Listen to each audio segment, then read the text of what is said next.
Bismillahirrahmanirrahim. Assalamualaikum warahmatullahi wabarakatuh.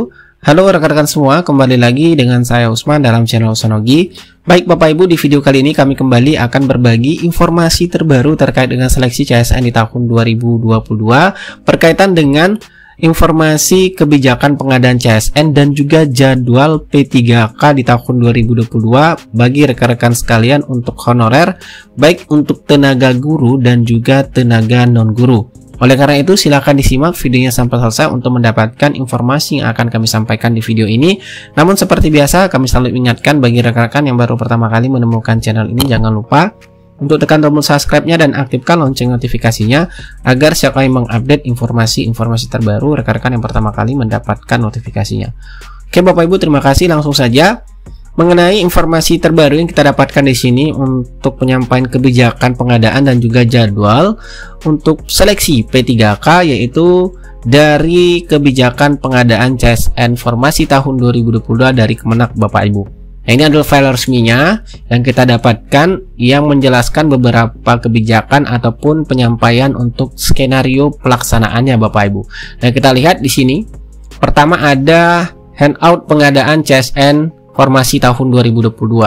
Mana di sini dijelaskan untuk pelaksanaan kebijakan pelaksanaan, kemudian distribusi alokasi formasi. Di sini kita lihat ada tenaga pendidik, ada tenaga keagamaan dan juga tenaga fungsional. Kemudian ada rencana jadwal pelaksanaan dan juga rumusan anggaran. Nah, kita lihat satu persatu Bapak Ibu, mulai dari kebijakan pelaksanaannya. Ini adalah landasan hukum pengadaan CSN tahun 2022, bisa Bapak Ibu lihat di sini. Untuk landasan hukumnya, yaitu mulai dari Undang-Undang Nomor 5 Tahun 2014 tentang Aparatur Sipil Negara, kemudian PP 49 Tahun 2018 tentang manajemen P3K dan sebagainya. Bapak Ibu bisa cek di sini atau lihat di sini Bapak Ibu ya. Nah, selanjutnya ada kebijakan nasional, yaitu ada 5 prioritas kerja tentunya dari Presiden Republik Indonesia dari 2019 sampai 2024. Itu ada 5 prioritas kerja yang diutamakan. Bapak Ibu bisa cek di sini atau lihat di sini mengenai prioritas kerjanya. Dan selanjutnya ada kebijakan pengadaan ASN tahun 2022 yang mana itu berfokus pada pelayanan dasar, guru dan tenaga kesehatan, kemudian keberpihakan kepada STHK 2, dan tentunya juga mengenai gaji dan tunjangan. Ini kebutuhan ASN diusulkan oleh instansi pusat dan daerah dengan memperhatikan kemampuan pembayaran gaji dan tunjangan sesuai peraturan perundang-undangan. Dan selanjutnya yang harus menjadi catatan atau pemahaman bersama di sini Bapak Ibu mengenai kebijakan CSN P3K ini adalah kebijakan nasional disampaikan juga, yaitu mengenai P3K ini tidak sama dengan tenaga honorer. Yang harus kita ketahui bahwasanya tenaga honorer atau PTT atau outsourcing itu tidak sama dengan P3K. Nah, kedudukannya P3K itu kedudukannya sama dengan PNS, sama-sama diatur oleh PP. Kemudian Perpres 38 2020 hanya bisa diisi berdasarkan perpresnya, penjelasannya hanya bisa diisi oleh jabatan fungsional dan JPT yang bukan menyangkut rahasia negara sesuai Perpres 38 tahun 2020. Kemudian ada PP 49 2018, jangan dianggap sebagai PP yang mengatur tenaga honorer. Kemudian seleksi. Nah, untuk seleksi untuk menjadi P3K itu harus melalui tahapan seleksi, yaitu tidak otomatis diangkat Bapak Ibu. Nah, kemudian untuk mengenai pendaftaran. Untuk mengenai pendaftaran P3K tidak hanya untuk tenaga honorer saja, tetapi umum juga dapat melamar. Kemudian perjanjian kerja, P3K memakai sistem perjanjian kerja Bapak Ibu. Nah, itu untuk mengenai catatan atau pemahaman yang harus kita ketahui bersama Bapak Ibu. Nah, ini adalah kebijakan dari strategi nasional yang menjadi mandat untuk kepada Kementerian Agama. Bapak Ibu bisa lihat di sini, meningkatkan SDM berkualitas dan berdaya saing. Dan selanjutnya kita cek lagi. Nah, ini ada kebijakannya lebih spesifik, itu ada 4 untuk pelamar calon P3K. Nah, untuk pelamar calon P3K, Kemenak telah mengusulkan kepada Kemenpan RB bahwa pelamar calon ASN Kemenak itu memprioritaskan bagi mereka yang sudah mengabdi di Kementerian Agama. Jadi sini sekali lagi Bapak Ibu, keberpihakan untuk tenaga honorer tentunya itu tetap diprioritaskan bagi rekan-rekan sekalian untuk calon P3K ya, yang bisa mengikuti nanti, yaitu diprioritaskan bagi rekan-rekan yang sudah mengabdi tentunya, atau tenaga honorer yang diprioritaskan. Kemudian yang kedua, kompetensi. Nah, untuk mengenai kompetensi calon P3K itu nanti akan mengikuti seleksi kompetensi dengan sistem CAT BKN di sini Bapak Ibu ya, dijelaskan, yaitu untuk mengukur tentunya kompetensi manajerial, sosial kultural, dan teknis, serta wawancara berbasis CAT untuk integritas dan moralitas. Kemudian yang ketiga itu ada moderasi beragama, di mana calon P3K Kemenak akan mengikuti ya. Calon P3K Kemenak akan mengikuti tes moderasi. Jadi ada tes moderasi beragama menggunakan sistem CAT Mandiri Kemenak untuk mengukur tingkat pemahaman dalam implementasi moderasi beragama. Kemudian ada profil ASN, itu ASN Kemenak P3K akan memiliki kompetensi yang sesuai dengan kebutuhan jabatan dan memiliki pemahaman beragama yang moderat sehingga dapat mencapai tujuan Kementerian Agama secara keseluruhan, yaitu untuk kebijakan dari Kemenak untuk pengadaan P3K Bapak Ibu. Ini adalah persyaratan umumnya. Persyaratan umumnya sini bisa kita lihat, yaitu pastinya setiap WNI dapat melamar menjadi P3K dengan ketentuan sebagai berikut. Yang pertama, yaitu usia paling rendah 20 tahun dan paling tinggi 1 tahun sebelum batas usia tertentu pada jabatan yang akan dilamar. Kemudian tidak pernah dipidana penjara 2 tahun atau lebih, tidak pernah diberhentikan dengan hormat tidak atas permintaan sendiri, kemudian tidak menjadi anggota atau pengurus parpol atau terlibat politik praktis, kemudian memiliki kualifikasi pendidikan sesuai dengan persyaratan jabatan, jadi harus linear juga Bapak Ibu kualifikasi pendidikannya. Kemudian memiliki kompetensi dibuktikan dengan sertifikasi keahlian atau keterampilan tertentu yang masih berlaku. Kemudian sehat jasmani dan rohani. Selanjutnya persyaratan lain sesuai kebutuhan jabatan yang ditetapkan oleh PPK. Dan calon pelamar nanti hanya dapat mendaftar pada satu instansi dan satu formasi jabatan Bapak Ibu. Itu untuk persyaratan umum calon P3K. Nah selanjutnya ini Bapak Ibu untuk distribusi alokasi formasi CSN tahun 2022. Di sini kita lihat ada tenaga kependidikan, tenaga pendidik, tenaga keagamaan, fungsional, dan tendik Bapak Ibu. Nah untuk tenaga pendidik sendiri yang paling banyak dibuka alokasi formasinya yaitu 27.589. Itu ada guru dan dosen. Untuk guru itu 24.848 dan juga dosen 2.741. Kemudian tenaga keagamaan ada penyuluh agama dan penghulu.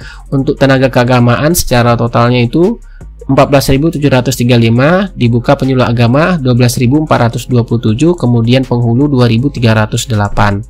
Selanjutnya ada fungsional dan tendik juga Bapak Ibu, yaitu 7.281.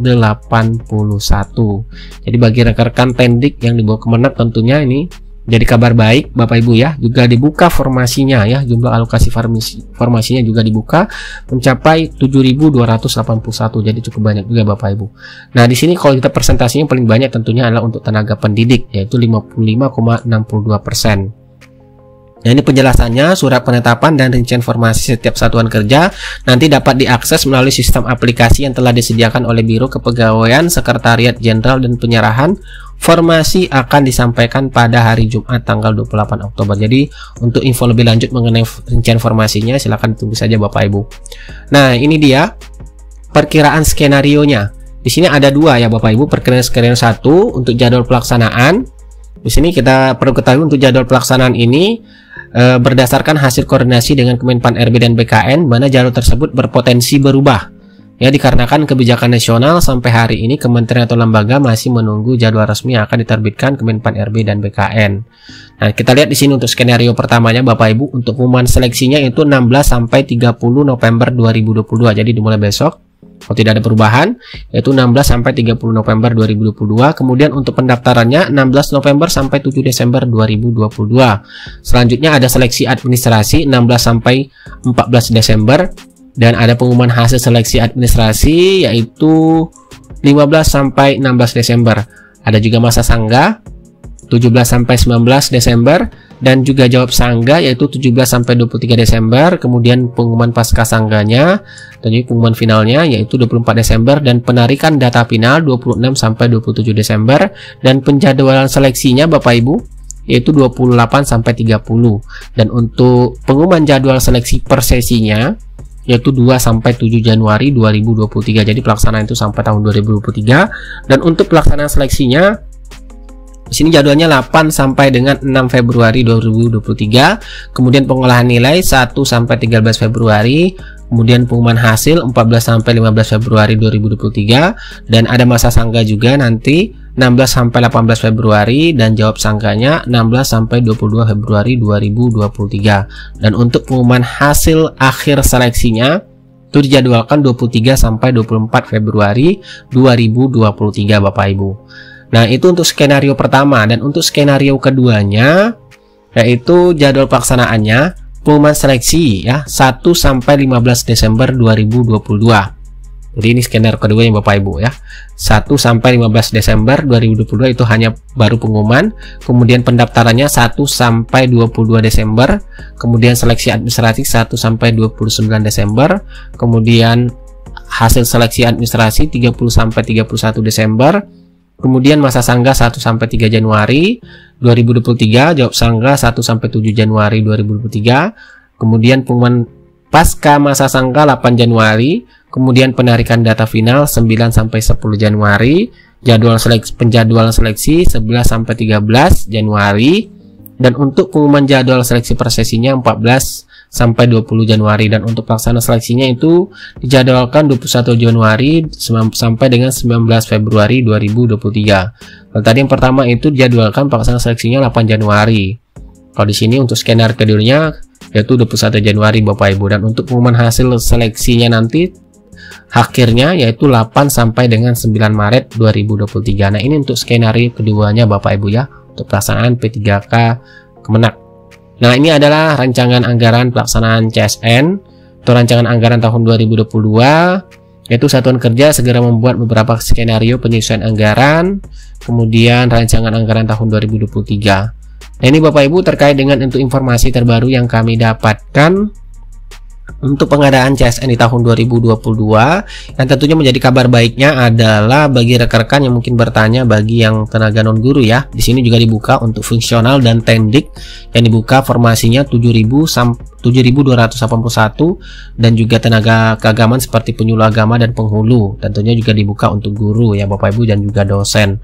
Nah, yang juga jadi kabar baik Bapak Ibu yang diprioritaskan adalah bagi mereka yang sudah mengabdi. Ya Bapak Ibu, sekali lagi ini keberpihakan kepada tenaga honorer untuk pelaksanaan seleksi CSN di tahun 2022 ini.